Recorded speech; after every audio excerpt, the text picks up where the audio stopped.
hope lives always. And sometimes we see that pull of hope. Sometimes we see that recognition of something much larger than ourselves in the things that we didn't plan for. During these weeks in quarantine, last week, this week, and then the next 5 weeks, I am preaching in different locations because I can. Because we're videoing the services, I can be among creation as I preach and let creation preach behind me. It's an opportunity in the midst of so many limitations. And so the service today was me preaching on a beach. And I was talking about how Jesus calmed a storm and how God created the sky. And behind me, you can see a storm brewing. You can see the sky. You can see the waves. But the most amazing thing that happened after all of this was 2 things. The first, and neither of which I planned, mind you.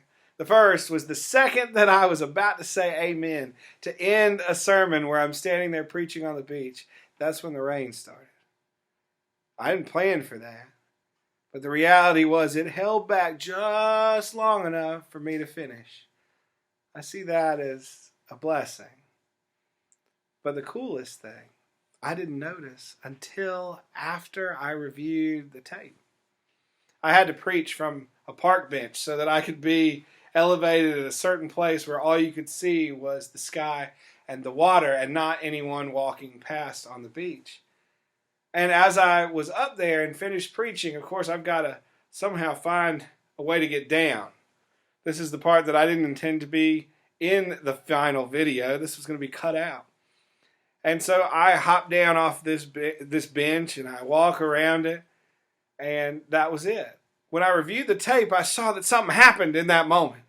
That the second I hopped down, and you see my beautiful bald head first and foremost in the screen, and me making a very odd face because I'm sort of having to jump off of a bench wearing a robe, this huge flock of birds flies in behind me, out into that sky that I just spent all that time preaching about, and then gets just far enough, still in frame, that turns around and flies right back towards the camera in this mass, almost creation itself saying amen. And I totally didn't notice this.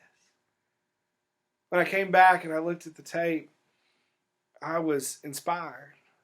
It made me realize that there's so many things around us, so many beautiful things that we don't often see because we're too busy trying to hop down off the bench.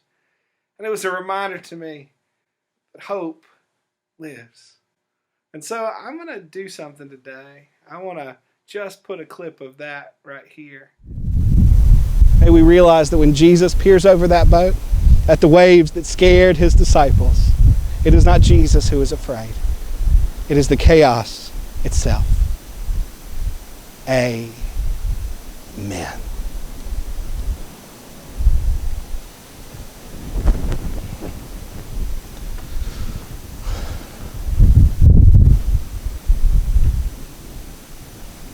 Hope lives always.